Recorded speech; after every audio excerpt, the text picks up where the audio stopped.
Representative Kinner. Aye, are here. Oh, wait a minute. Now you're here in duplicate. We don't want that. Here. Representative Larson, Representative Schwartz, Representative Simpson. Oh, Representative Stith, Here. Representative Walters, Chairman Nicholas.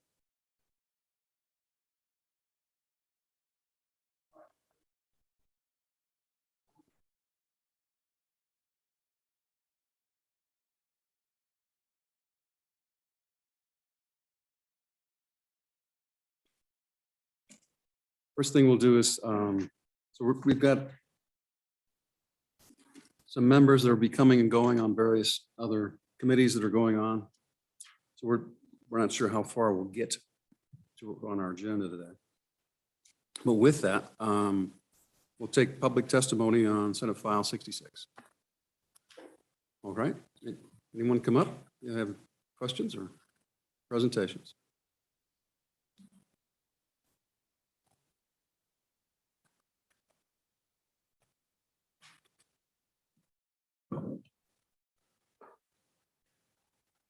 Go ahead. Go ahead. Mr. Chairman, my name is, and committee members, my name is Devin Brubaker. I'm the airport director at Southwest Wyoming Regional Airport. I'm here today to speak on behalf of Senate File 66 and also bring forth to you a proposed amendment, which you all should have received in your email, and I believe will be passed out to you this morning as well. This amendment that I have proposed addresses a concern by at least 10 entities around the state that have projects that have begun or are in the process of beginning construction that have been approved by SLIB previously, whether they be community development block grant projects or business ready community projects through the Business Council.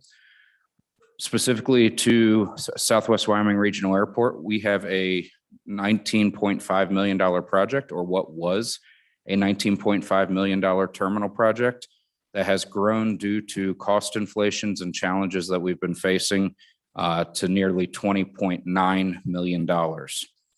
We submitted a request to the Business Council for $400,000 of that $1.4 million overrun, with the other $1 million being covered by other sources. The amendment that I have drafted for you contemplates two issues. And the first one is specific to the fact that these projects have already gone through a robust vetting process through the Business Council and SLIB and have already been approved.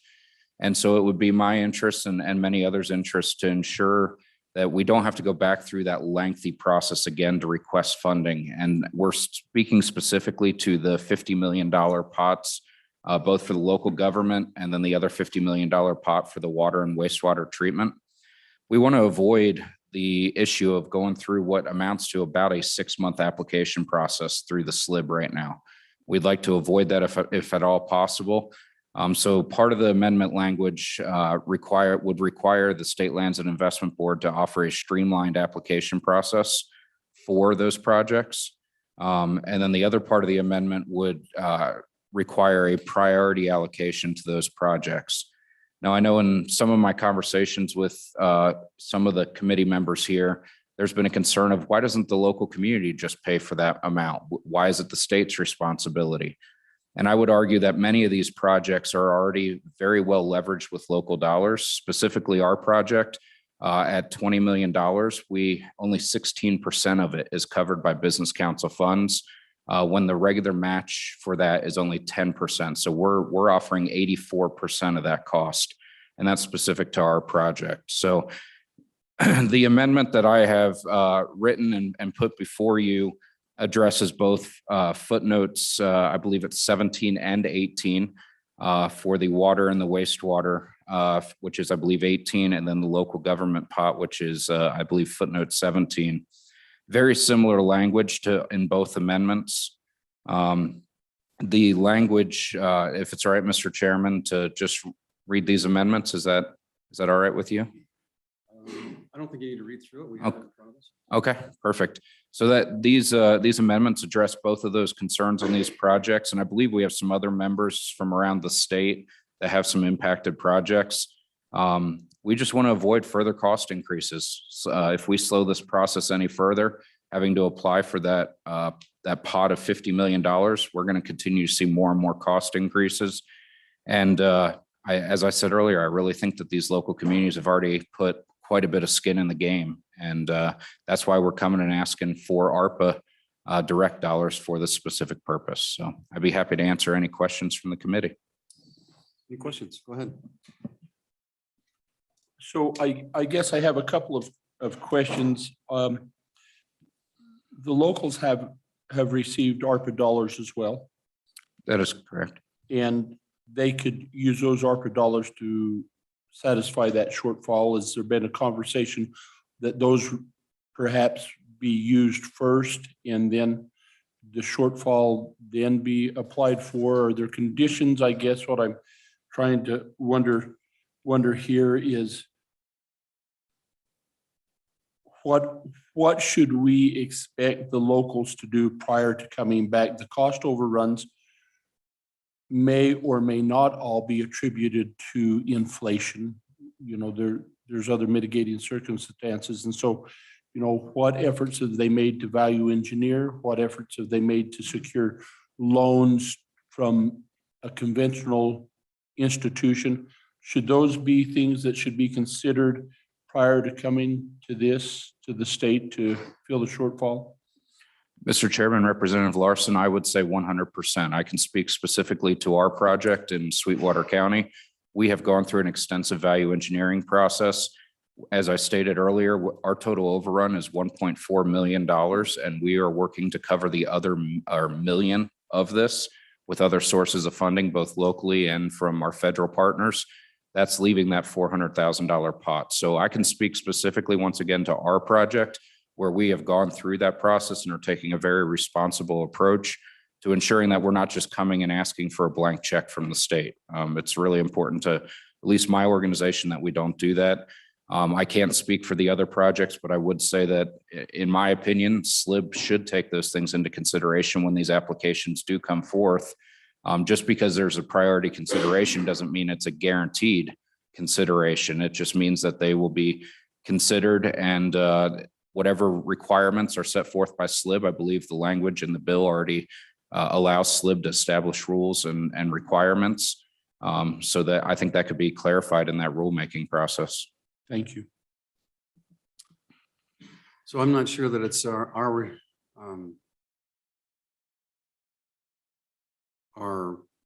calling to tell SLIB how to run their business. But it's a nice thought. Mr. Chairman, and with all due respect to SLIB, no intention to be disrespectful to the process or the relationship between this body and the SLIB. I'm trying to look for solutions, and I'm happy to work with this committee or members of the body to find a better solution to this problem, and happy to have flexibility and work with you all. Well, and as your problem is everybody's problem. I mean, every project that we have in the state has this exact same problem. And so, you know, we understand what the issue is. It's so the question is, why would you go first in line when everyone else has the same problem? Mr. Chairman, if I can just address that, I believe my concern and a lot of individuals' concern with this is that we may start new projects before we make sure we complete existing projects that are already close to being fully funded or already under construction. And I think it's a policy decision and a philosophical decision whether or not we should start new projects before we make sure we can complete the ones that are already started. Go ahead. Well, but to that point, you're making an assumption, and I think we need to be careful, or the body needs to be careful, is that access to those funds may not all be new projects. So you may have up in the Sheridan country a utility that's fallen short on putting natural gas into some communities that need to finish that, but they would be excluded from this priority because they're not a BRC program, right? And so I don't think that they're all new project. I think that there's a number of municipalities and entities around the state that are looking for some gap funding as well, but this would subordinate their request to those BRC funded programs, the way I read this amendment. Mr. Chairman, Representative Larson, that is a very fair and accurate statement. Mr. Chairman. Mr. Chairman, Go ahead. Mr. Brubaker, thank you. You mentioned the $400,000 shortfall at your project outside Rock Springs. Could you speak to a little bit to what do you see as the total business-ready communities gap that we have for approved projects, but that may at this point, due to various factors, be underfunded? And are all of those eligible for ARPA direct monies? Mr. Chairman, Representative Stith, I believe the number is around $7.7 million. The governor's initial request included $10 million. It's my understanding that 3 projects, water projects, were able to go after and are under consideration for mineral royalty grants right now. Or I believe mineral revenue grants. Sorry if I have the name wrong on that program. But I believe it's $7.7 million is the shortfall, if I have the number correct. Correction, 8.7 million, I apologize. $8.7 million was the shortfall. And was there a second part of the question? I may have missed it. I apologize. Just to follow up, whether all of those projects are eligible for ARPA direct monies? So, Mr. Chairman, Representative Stith, I am far from the smartest person when it comes to ARPA eligibility. It is my understanding that folks within the Business Council and the executive branch may have looked at this, but I can't speak to legally to the eligibility. So I may not be the best person to answer that specific question. Further questions? All right, thank you. Mr. Chairman, Please, Representative. Representative O'Hearn, to speak for in support of these amendments. We're not trying to tell the SLIB how to do their job. We're just trying to say, you guys have already vetted these projects. These communities have gone through a lot of hard work to get through the process. We're not saying that they can't go back through and look at them. We would just like to say, like Mr. Brubaker was saying, why put them at the back of the list or in the same list when these funds have already been expended and these funds have already been allocated to these projects? We have a couple of people on the Zoom from these communities that would like to speak in favor of this amendment also. Okay. Anyone else? Please come up. And we line up the Zoom folks, we can run them through as we Yes, go. sir, we have 2. Joshua Wannabe and Sabrina Kemper both would like to speak. Okay, well, Are you ready for them? let's go first to the, Thank you, Mr. Chair. Janine Bayteski from Teton County. I'm a school board trustee there. I'm just here to ask you to please reconsider amendment number 3, third reading amendment number 5 from this bill that failed on the Senate side. This is an appropriation that the governor set aside at $21 million for the purposes of trying to provide seed money for affordable housing in communities. I think the amendment has a lot of guardrails on it that preclude people from just coming to the, to the well for a drink here. It requires that there would be matching funds, that it would only be available for land and infrastructure. And, I know Teton County certainly leads the way in this. And just a few statistics for you. At the present time, and on February the 1st, we require all of our staff to turn in their resignations if they want to be able to secure their sick days that they have accrued over the time of their career. On February the 1st, we had 25 resignations, only 7 of which were retirements. We anticipate that we have another 25 coming. And you say, why are so many people resigning? It's all about housing. The stress between COVID and not having a place to live is just driving people out. And you say, so why is this a COVID issue? Well, in addition to the stress that it's put on our community, you have to consider what has happened to Teton County with COVID. We have had an influx of folks from other communities, New York, California, to get away from the mandates and some of the stuff that's happening back in those communities, the taxes, the crime. And they're moving to, for one place, to Teton County. You've probably read articles that say that it's going to Cody, it's coming down to sublet. So this, like I said, this would just be seed money to provide purchase of land or infrastructure. At the present time, land is not what we're looking for. We have land adjacent to 3 of our schools whereby we could do projects. So I just please encourage you to consider this. This was sponsored in part by Senator Dockstader on the other side. So Okay, any questions? Representative Schwartz. Thank you, Mr. Chairman. So, Ms. Teskey, I'm curious if you could get as much money as you needed to complete this project, how much would that be? Mr. Chair, Representative Schwartz, the answer is no, we couldn't get the money to complete the project. We could certainly get the money to put the infrastructure in. And we are in the process of pursuing public-private partnerships to be able to make this work. As you know, because you all are responsible for this statutes, we are not allowed to borrow money. So anything we do would have to be secured through public-private partnerships. Follow-up questions? But, I mean, because I'm somewhat familiar with discussions that Are you? the district. I know, it's a little birdie. But no, what I'm trying to get at is for the committee to understand the scope of the problem. And if you could ask us for all the money you needed, how much money would that be? So to put There's only the- 380 million in the ARPA. Mr. Chair, Representative Schwartz, I believe in order to build the structure that we would like to build, which I think would be 24 units next to the middle school on that property, would cost us about $20 million.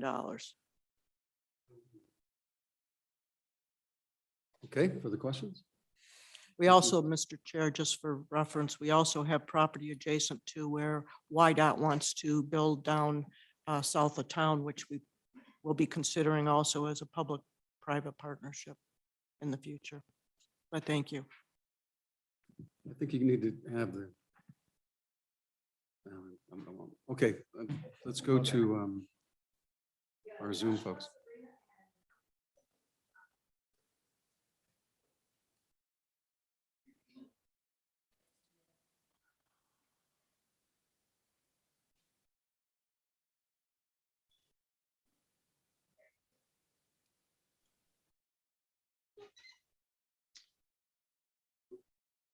Is that Joshua? Mhm. Welcome, Joshua. Go ahead. Thank you, Chairman. I'm here to just speak in support of the amendment brought forth by Mr. Brubaker. My name is Joshua Navi. I am the Executive Director of Laramie Interfaith, one of the projects included in this. Try to be quick, I guess, since we've kind of gone through the questions, but you know, our project pre-COVID was slated to cost about $470,000, which is not a lot in construction for a lot of people. For a small nonprofit, a community nonprofit, this was pretty big.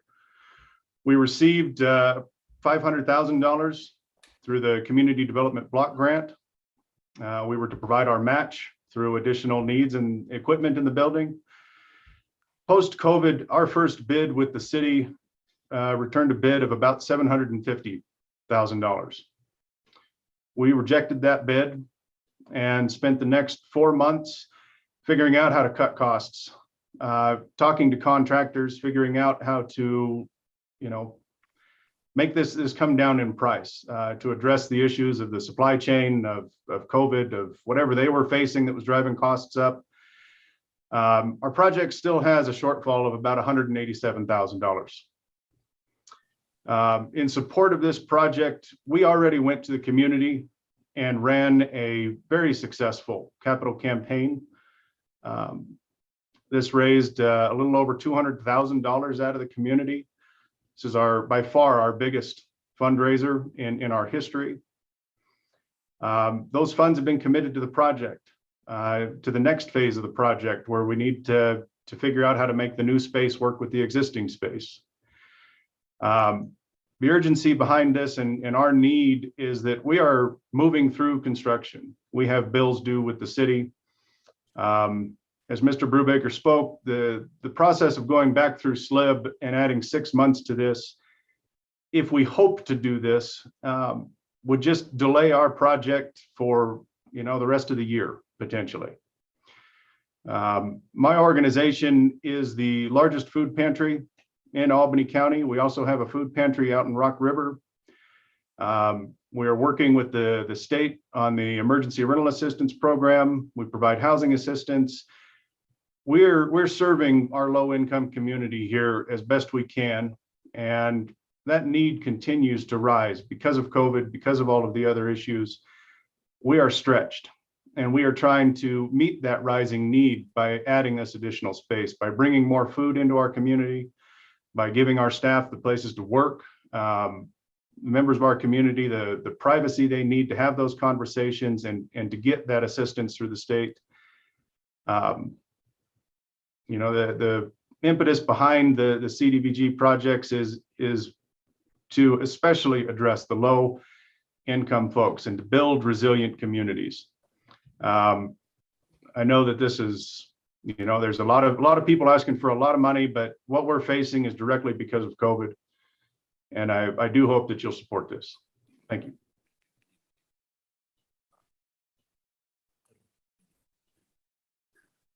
you. Okay, questions for Joshua? Thank you for your testimony. Appreciate your time. Next.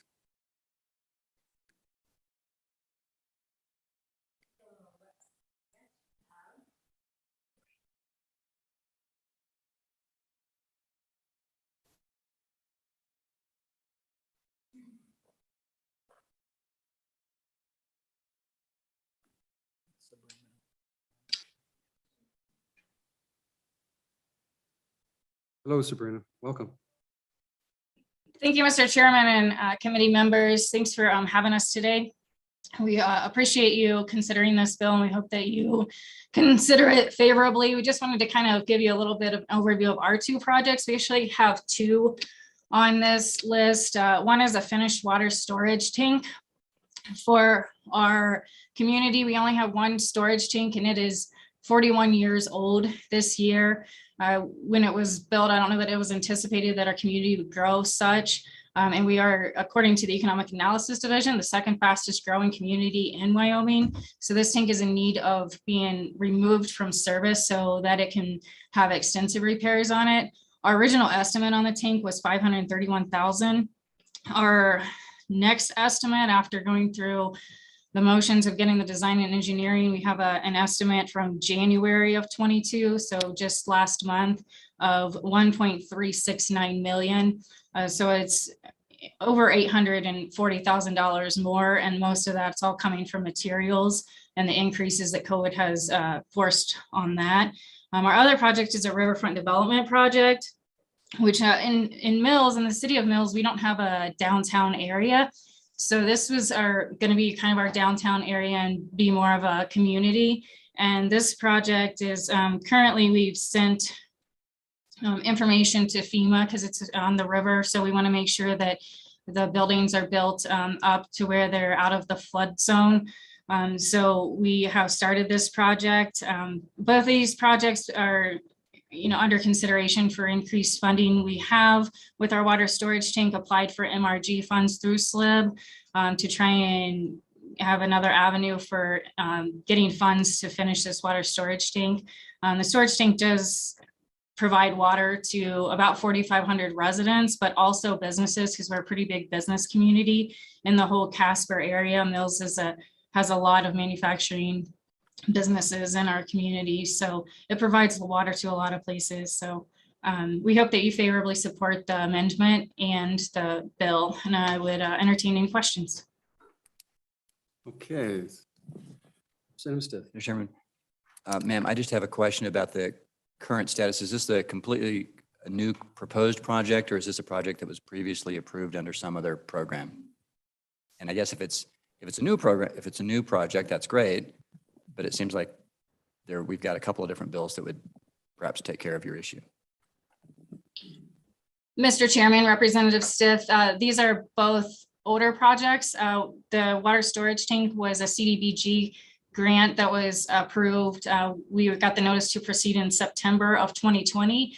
And then our riverfront development project was a business council approved community readiness grant that we were approved last June of 2021 by SLIP. Further questions? Okay, thank you very much for your testimony. Thank you. Now you have. Okay, any Braden- other public testimony? Oh, yes, you have Braden Cunauer. He should be coming in soon. There he is. Mr. Chairman, can you hear me? Yes, please proceed. My name is Braden Konar. I'm CEO of Goshen County Economic Development. I asked for your support for the amended language that Mr. Brubaker brought forth. We in Goshen County have 2 municipalities on that list that are in the middle of water projects. One was an emergency water well issue, and then a water tower storage issue as well, that the town of Yoder. These are important projects to those small communities in Goshen County. And so I just ask for your support on that language in Senate File 66. I stand for any questions. Thanks. All right, any questions? All right, any other public testimony? All right, you can come on up and get ready so that we can.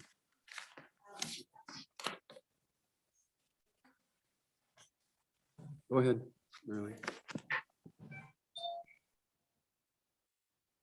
Who is this? Hello, Tina, welcome. Hi, thank you, Mr. Chairman. My name is Tina Hill. I'm the Historic Site Director for the Wyoming Frontier Prison in Rawlins, Wyoming. The Guards Quarters project will address several needs in the communities of Rawlins and Carbon County. The first need would be to satisfy the elimination of slum and blight in a building in Rawlins. Second, this project is needed to increase the tourism economy for Rawlins and Carbon County. Tourism is an acknowledged component of our local community and our economy. Thirdly, this project is very important for the Wyoming Frontier Prison to allow the historic site to continue to grow. By using the Guards Quarters project, we're saving the Guards Quarters. Historic preservation and sharing our story is what we do here. Not only will we be protecting and contributing building to our site, we'll be able to generate non-governmental income with at least 2, if not 3 rentals in this one building. Our project was moving along well until COVID hit. From 2014 to 2019, nationwide construction costs escalated at about a near constant rate of 3 to 4%, allowing contractors and vendors to include project cost changes in their estimates and bids based upon project scope and duration. In February of 2020, with work nearing the 25% completion mark, the onset of COVID-19 disrupted work schedules, logistics, and production. From April 2020 to August 2021, the cost of construction inputs, according to the U.S. Bureau of Statistics and the Associated General Contractors, increased by 27.8%. This huge increase has eliminated margins on many fixed price projects that were bid pre-pandemic and has pushed many small contractors to the edge. Delays in material delivery and shortage of labor, already a chronic problem in Wyoming construction market, became acute. In our good faith effort to ensure that BRC grant dollars are spent in Wyoming, all subcontractors and all but 2 vendors in our Wyoming Frontier Prison Guards Quarter project are Wyoming companies. These tradesmen from Rawlins, Laramie, Casper, Gillette, Newcastle, and Cheyenne have worked to move this project forward in spite of the challenges posed by the COVID pandemic. They have held their bid prices while absorbing substantial increases in labor, material, and overhead costs. Efforts made to economize have included seeking out and purchasing new surplus materials, contractor discounts, and fundraising events. The Historic Guards Quarters project has received additional financial support from the Sinclair Wyoming Refining Company, the Wyoming Cultural Trust Fund, and the Friends of the Old Pen. In spite of these difficult conditions and ongoing construction, the Frontier Prison still processed 10,075 visitors in 2020. And in 2021, we had 13,269 visitors, which is a 35% increase over 2020. With 97% of these visitors coming from outside of Carbon County. We bring a lot of people into Rollins and Carbon County. We hope that you will be able to support this amendment, and thank you very much for your time. Okay, thank you. Questions for Tina? All right, go ahead. Thank you for your testimony. Mr. Chairman, committee members, I'm Eric Boley, President of the Wyoming Hospital Association and Leading Age Wyoming. I'm here to petition you and ask you for additional funding in the CapCon portion of this bill. We obviously support it, but we met with the Senate Appropriation Committee a week ago and had the same request. They asked us to compile a list of projects that we were aware of. And just a little teeny bit of background. We have been working with the governor's healthcare task force for the last 18 months. We were kind of instructed that we should compile, please, a list of projects that may be ARPA funded. And then through their request, they were going to request the funding. My understanding of the way that we arrived at 55 million is that the Joint Appropriations Committee was aware of a handful of projects, some of which aren't on the list that you have in front of you because I haven't been contacted by them. And we came up with $55 million. This is a list of 18 different facilities in our state that have done some work. And as you can see, there's a total of $218 million worth of requests here. I'll tell you that not all of these are going to qualify. And in some of these, there are also other issues that we've already heard about. Housing is a really important one. And so under St. John's request, they're requesting funding to help with housing shortage up there so that they can have trained specialists and trained staff. And so that would obviously be carved out of this. So I emailed you all of this spreadsheet. I also emailed you tabs with each of the different projects this morning. I also sent it to the Senate committee. Chairman Perkins and Senator Hicks asked for that. They also asked us to prioritize this, and we haven't had time with all the different bills that have been going on the last 10 days. But what I would commit to you is that we would be happy to go through this, look at the ARPA guidance and work to pare it down. But $55 million isn't going to be enough to do this.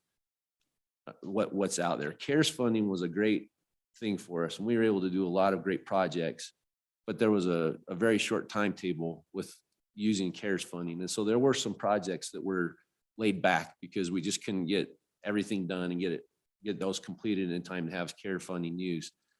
And there are also a lot of other things to consider. And I won't go through the whole list and I'll also tell you there are several facilities I'm aware of that are not on this list because they're still trying to get some bids put together.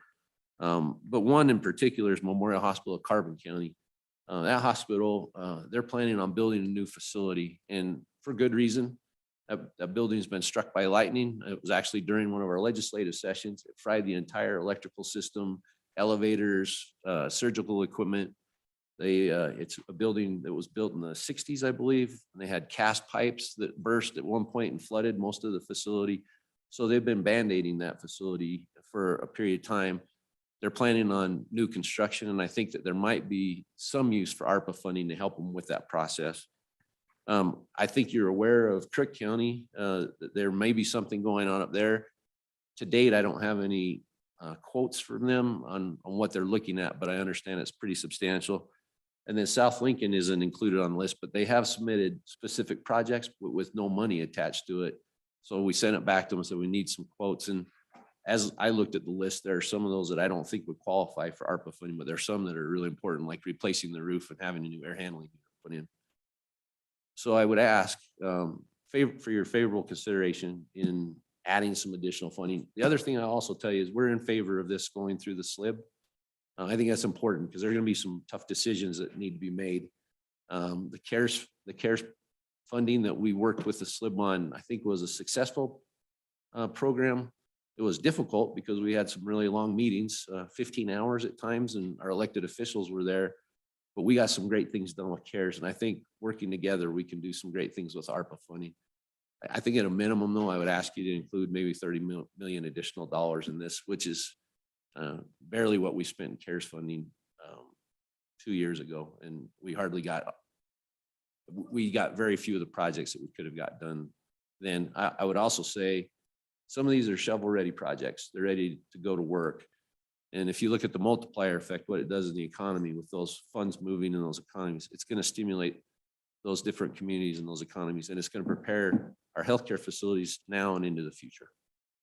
With that, I'd answer any questions. Thank you. Questions for Eric? Go ahead. Eric, is Ivanson now part of CU or CU Health or Colorado Health?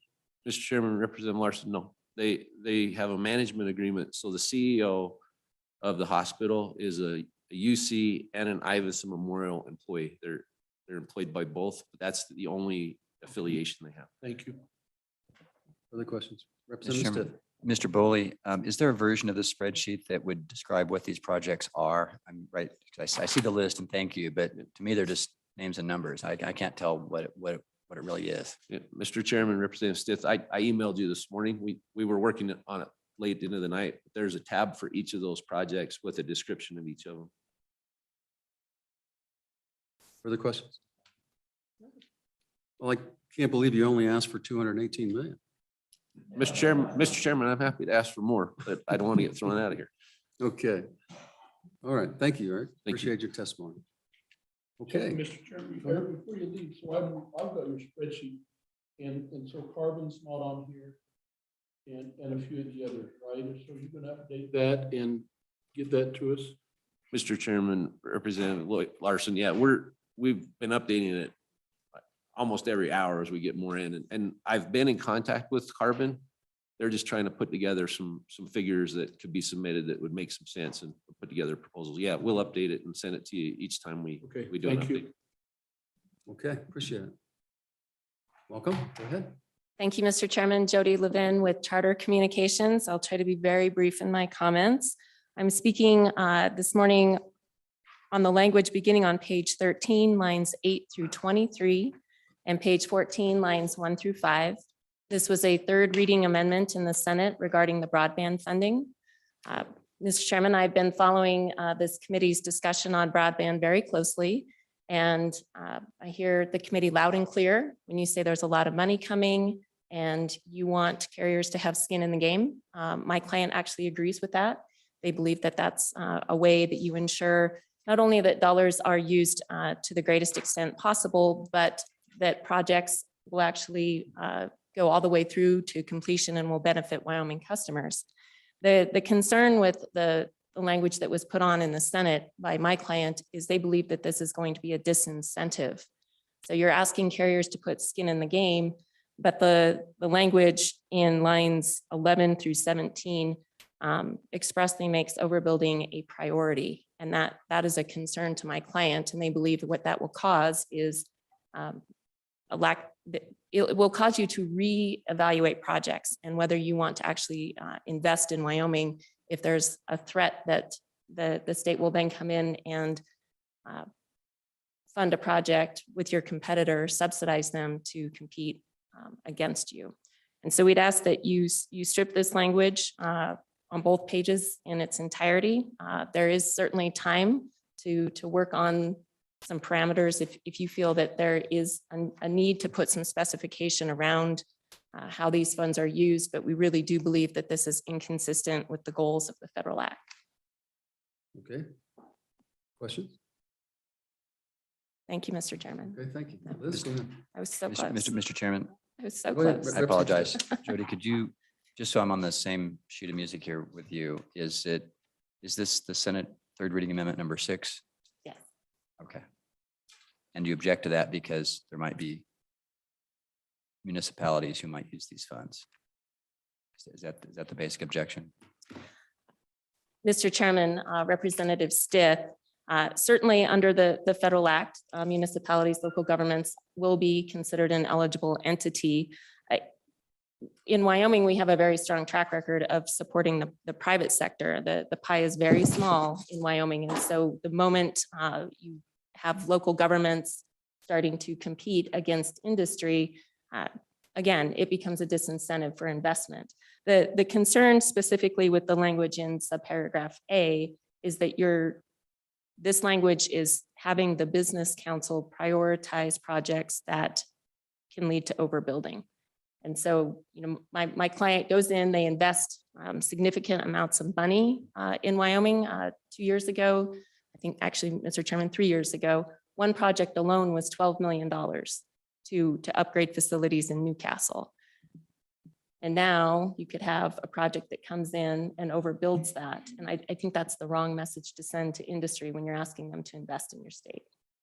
So Mr. Chairman, follow up, just to be clear, this amendment says that the business council should get priority to projects that increase competition. You don't want that. You don't want competition, right? That's what you're saying. Mr. Chairman, Representative Stitt, if the competition is coming from the private sector, they welcome it. What they don't support is the notion that you're going to use taxpayer dollars to compete. Government competition, that's what it is. Thank you, Okay. Mr. Chairman. Further questions? Thank you, Jody. Go ahead, Liz. Thank you, Mr. Chairman. Liz Zerga on behalf of the Wyoming Telecommunications Association. We have concerns with the same language, a little bit different perspective. This portion is the match portion for the federal infrastructure bill. That's what the money is to be used for. And so from a prudent standpoint, we are assuming that you will have to, with the match money, same projects, you'll have to meet the criteria that are in the federal infrastructure bill. And that bill in the statute lays out its own priorities. So the priorities are 1, 2, and 3. The first priority is to serve unserved. That is priority number 1 in the federal infrastructure bill. Priority number 2 is to serve underserved. Each of those are defined terms.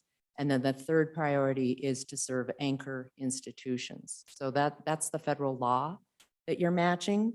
So when I looked at this, my concern is we're fine with competition. That's not our concern or our issue. It's when you lay a project out and you say, we're going to try to meet the federal infrastructure guidelines because we have to. So this project is going to serve unserved.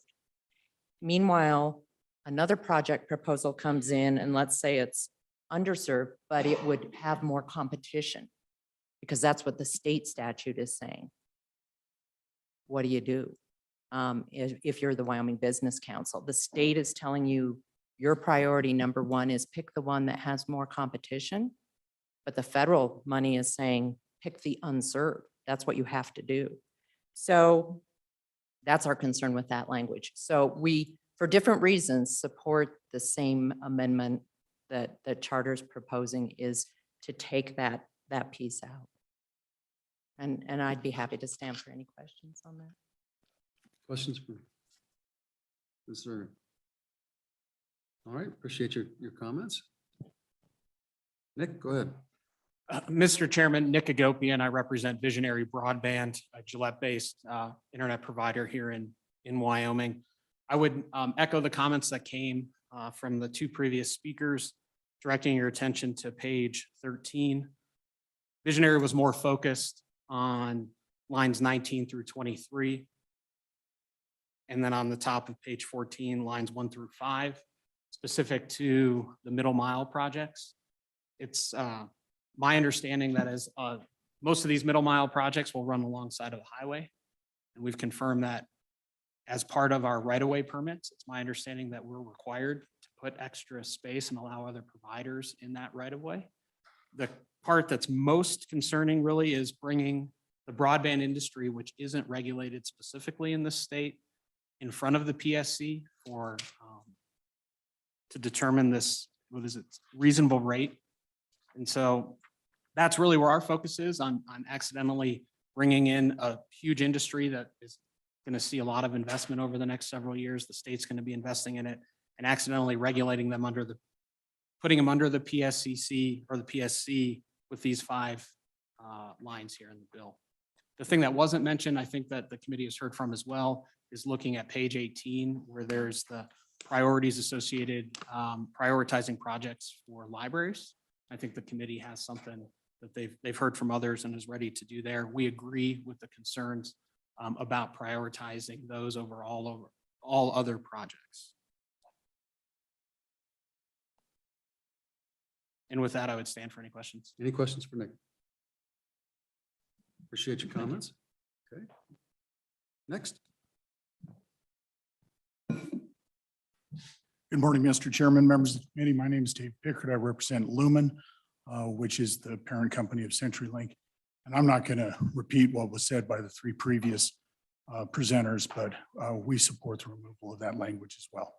With that, I'll stand for any questions. Okay. Questions for Dave? Go ahead. Mr. Chairman, Mr. Pickard, and perhaps for anyone else, I'm real curious about the Senate third reading amendment that talks about Public Service Commission involvement, because it seems like that would be a big policy step. It would be a big new thing to be doing. Mr. Chairman, Representative Stith, we have concerns with that portion of it as well. So do we. Mr. I presume we don't have anyone from the Public Service Commission here, but it seems that you'd need a lot more than just a sentence to figure out what they're supposed to do. I mean, I guess I'm concerned if we just have this, what would the Public Service Commission actually do when it gets a case? What guidelines would it use? Mr. Chairman, Representative Stith, that is the unknown. It raises the concern. Okay. Other public testimony. Come on up. And it's in order to keep this moving, anyone else that wants to speak, you can come up and take a seat so we can move faster. Go ahead. Good morning, Mr. Chairman, members of the committee. Andy Somerville, Executive Director with WAMSAC, your Community Mental Health Centers. And this morning, committee members, my request is actually quite simple. We are asking for a small change based on a third reading amendment from the Senate. So if I can draw your attention to page 10, lines 19 through 22. That was a third reading amendment to allow for some designation of dollars to construct crisis stabilization and women's substance use disorder facilities. The change that we would like is on line 21. It specifically said providing grants to community health center, regional crisis stabilization facilities, and women's substance use disorder facilities. We would actually like to change that to community mental health centers. The concern was after some conversations this morning that there may be a little confusion in the rulemaking. A community health center is more like an FQHC. They don't generally do crisis stabilization or have residential services in the state of Wyoming. So it's just a quick typo potentially change that we're requesting. With that, I'd stand for any questions. So who brought that amendment? Was that was Senator Cost. Mr. Chairman, if I may, because that little change is huge. Okay, yeah, but and it comes back to the intent of the bringer of the amendment. Because if it's a community health center, that could include anything over here with the hospital association, ambulatory surgical centers, anybody. But I believe, and we probably ought to get that confirmed, but I believe as that amendment was drafted by Senator Cost, it was indeed intended for the community mental health centers to establish that crisis stabilization. So have I got that correct? Mr. Chairman, Representative Larson, yes. And the discussion on the floor during the amendment was all about community mental health centers and behavioral health.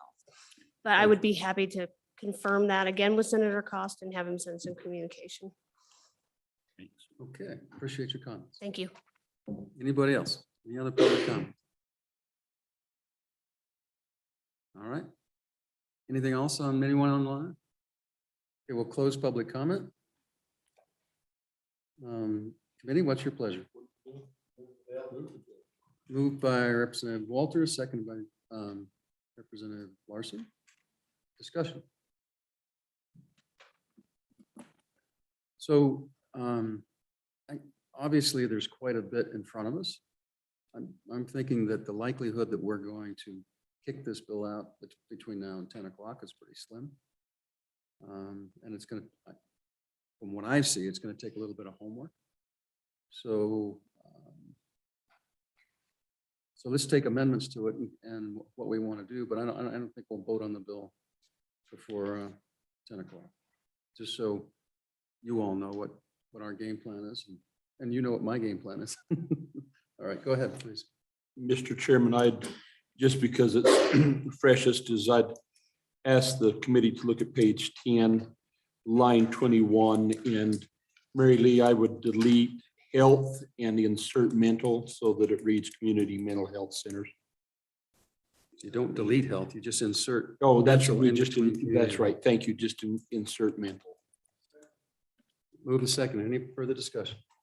All those in favor, go ahead. Mr. Chairman, I'm just, big picture here.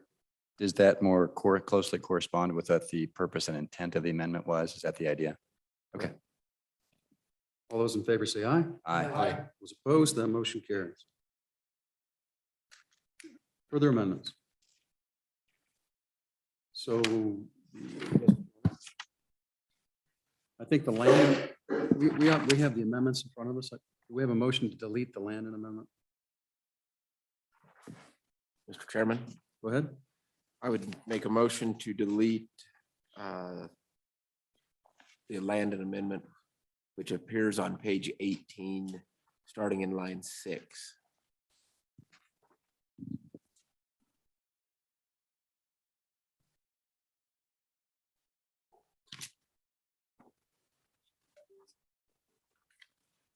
Page 18, line 6.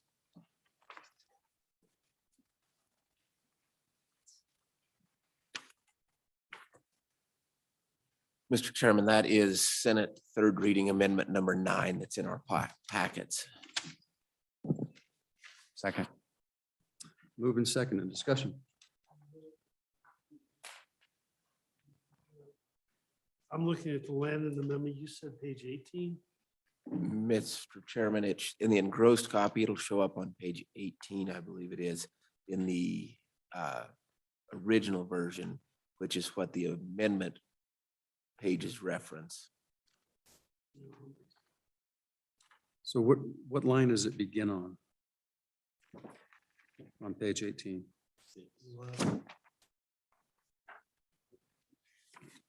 Let's see that language. On the engrossed version? Yeah. Mr. Chairman, line 12 on the engrossed version on page 18. Correct.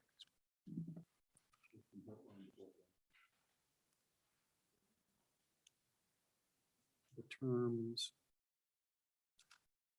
Yes, it looks like it starts on page, on line 11. Well,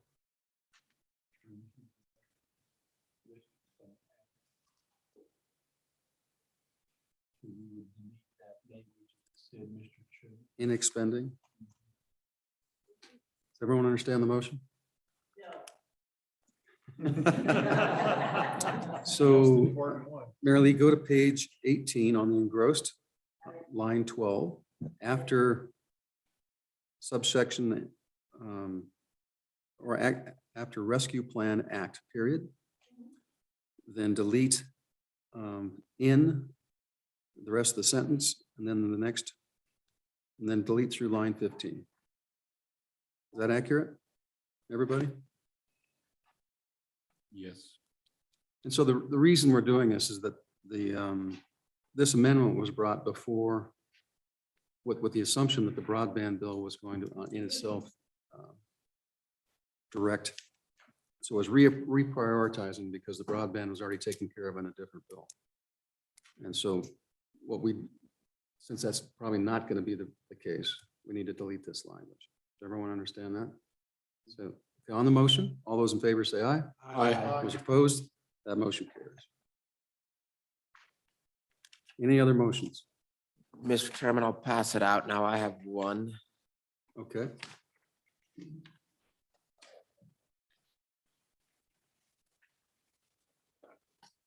So, Mr. Chairman, this is on the engrossed copy on page 12. And I would move this amendment that you are receiving. And all this does is clean up the one-to-one match language, and it actually reduces it from a one-to-one match down to 50-cent match. But then it also makes sure that it's on an aggregate basis for all the company versus a project by project basis.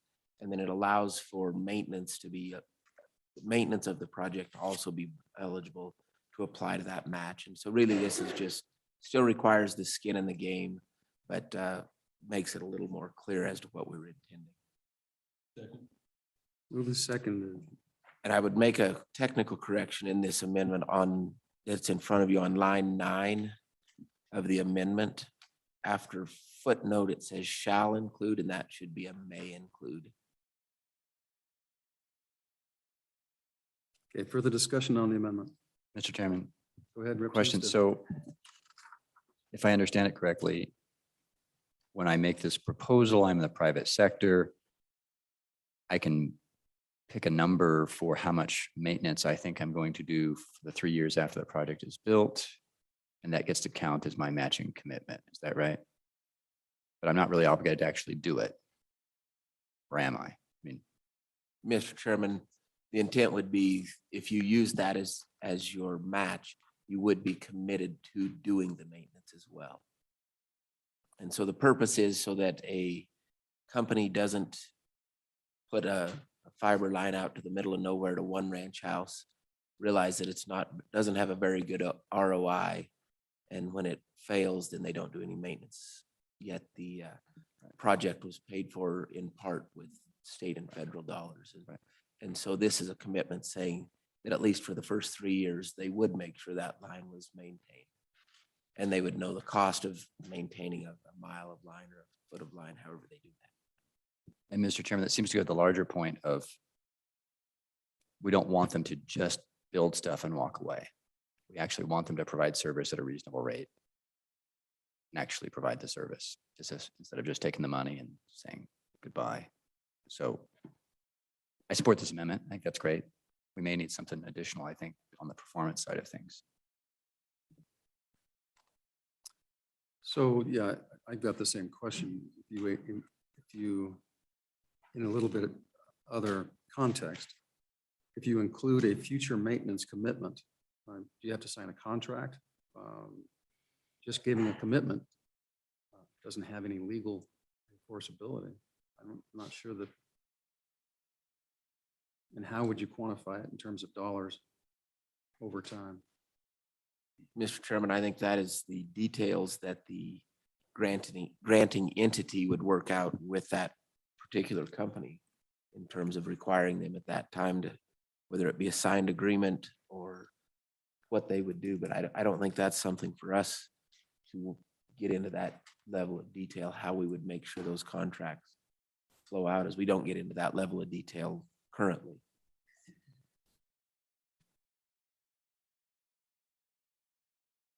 Further discussion on the amendment? Okay, all those in favor say aye. Aye. Those opposed, no. No. Mr. Chairman, Mr. Walters, would you repeat, you said line 9, and then I didn't hear the rest of it.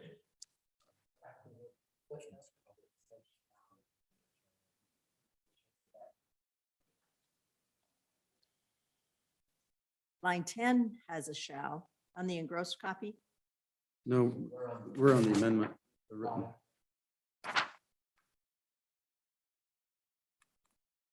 Do you have that, Marilyn? Yes, okay, so it's on there and it's it went to May.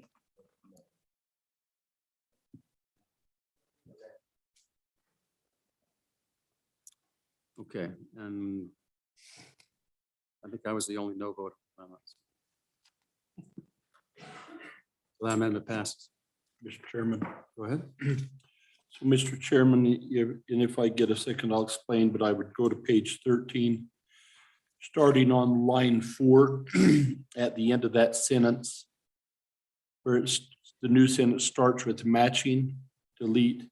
From that point on down through the remainder of the page.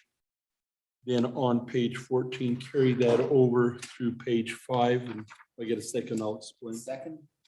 So, members of the committee, I think that there's really kind of an important thing that takes place here is we start requiring in this bill some regulation of what industry is required to do and providing access to capacity, access to resources that are in the ground, and then we're establishing that they are all of a sudden under the jurisdiction of the PSC to some degree, but yet they don't PSC, there's no rates associated with what they're required to do. I think the idea, we need to do something. We don't have an agency that regulates broadband. We need to do that. But I think doing it in this footnote wrong probably warrants an interim topic from this committee or something else to get that established. I think that, so that's the reason I would suggest that we not do this. Mr. Chairman, Go ahead, please. just a clarification. So from page 13, line 5, and where did you end? So, Mr. Chairman, if you'll go up one other line, clear over to the right on line 4, where Yeah. the new sentence starts with matching. Right. Then delete the rest of the page. We'll carry over onto page 14 and go through line 5. Thank So, you. So, Mr. Chairman, so the motion is to delete the entire Senate Third reading amendment reading number amendment number 6. 6.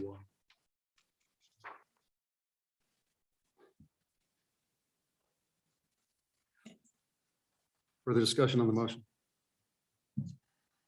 Go ahead. Mr. Chairman, I agree with the comments that it's probably not sufficient in Romanet 3 on the 6th, on the amendment to just say, oh, Public Service Commission, go regulate them. That's probably not a sufficient direction to the Public Service Commission so that they would know what they were supposed to do. And it probably does warrant an interim topic. I don't know that tossing out the entire amendment necessarily makes sense. I mean, in other words, this whole idea that we don't want the government to compete with private sector. Okay, that's fine in principle. But this is already taxpayer dollars, and we're already giving taxpayer dollars to private sector entities. We're letting them build these internet highways that only they can drive on, right? I mean, there's already this distortion of the market that's pretty severe. So I think that the whole Public Service Commission issue is too complicated to deal with probably in here, but the other parts of the third reading of number 6, I'm not sure are necessarily a bad thing. So, Mr. Chairman, if I may, so I think we've got to do it at some point. I think we've got to get some oversight here.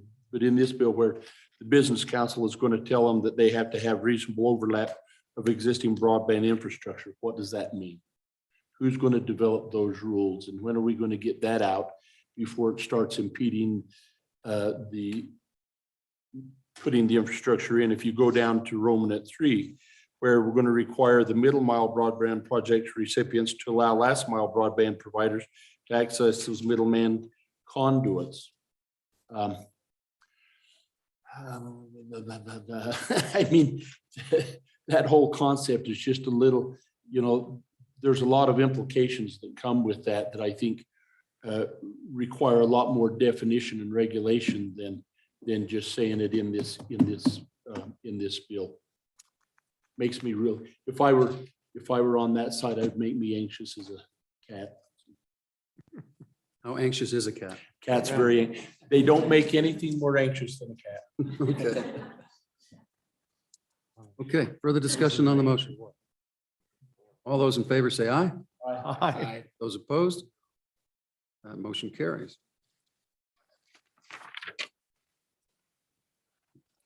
Any other motions? Representative Stiff. Mr. Chairman, I don't know exactly where it goes in this bill, but it's related to Representative Walters' amendment. And I thought it was in the blockchain committee bill, although I don't see the language. If it's not already in this bill, I think we need a statement that says when the Wyoming Business Council is awarding contracts to the broadband carriers, that they shall be authorized to put in performance requirements as a condition of the grant.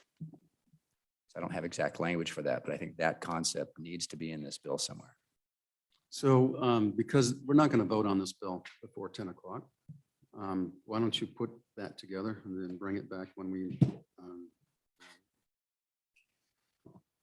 And so what, I mean, committee, I think what we need to do is we have various testimony. We need to assimilate that testimony, and now we're going to proceed on this. So if there's no more amendments, I think we'll table this amendment until this evening.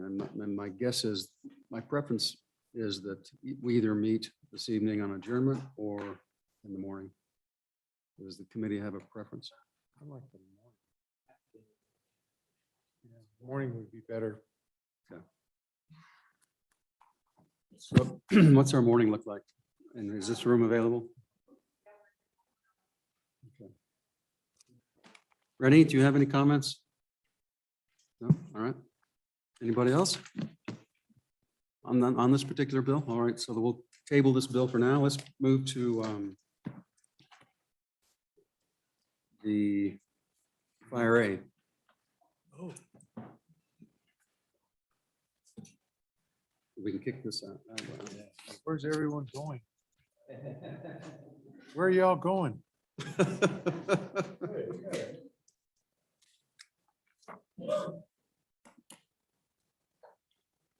one is it?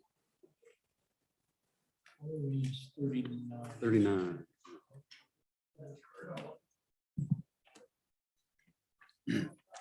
Okay. Fire A. Senate File 39. Any public discussion on Fire A?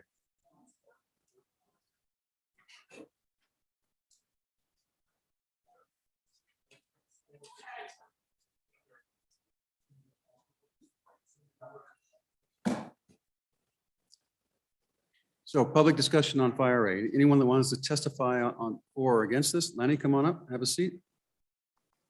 And anyone else?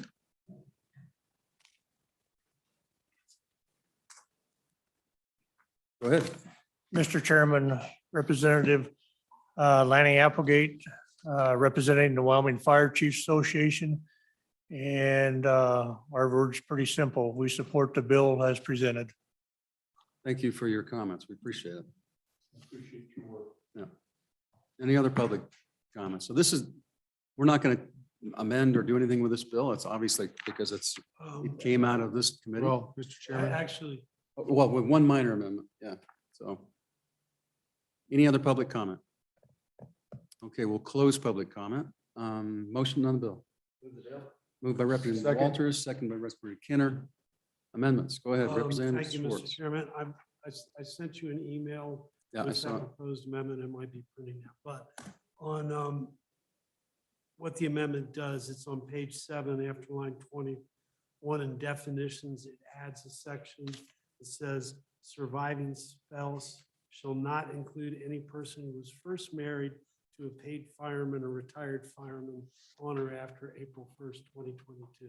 It was not language I would have jumped up myself, but I think it does the job. Okay, any comments on the motion? Second. Discussion. All those in favor say aye. Aye. Those opposed, that motion carries. Any other amendments? Mr. Chairman, Go ahead. going back to that amendment, and just a question for Mr. Swindell. To be a surviving spouse, do you have to be married, or can this plan be designated to your significant other?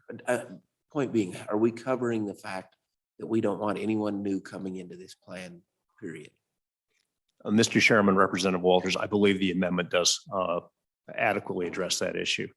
It is a spousal entitlement and not like some of the other plans where you can designate a different beneficiary. Okay. For the record, I'm David Swindell, the Executive Director of the Wyoming Retirement System. Thank you.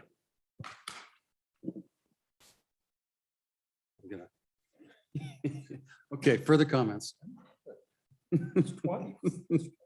Catch myself. Okay.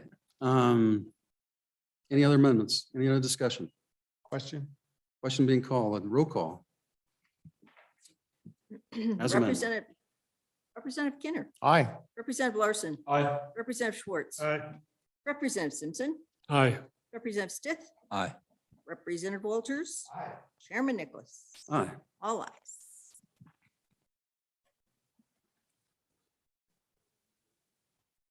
Yeah, who's going to carry it? Andy, you're going to carry this on the floor? All right. Sounds good. So any other business that we're going to take up today? It's 9:42, so I don't think we are. So we'll stand and adjourn till we re-adjourn. Sorry, Kara.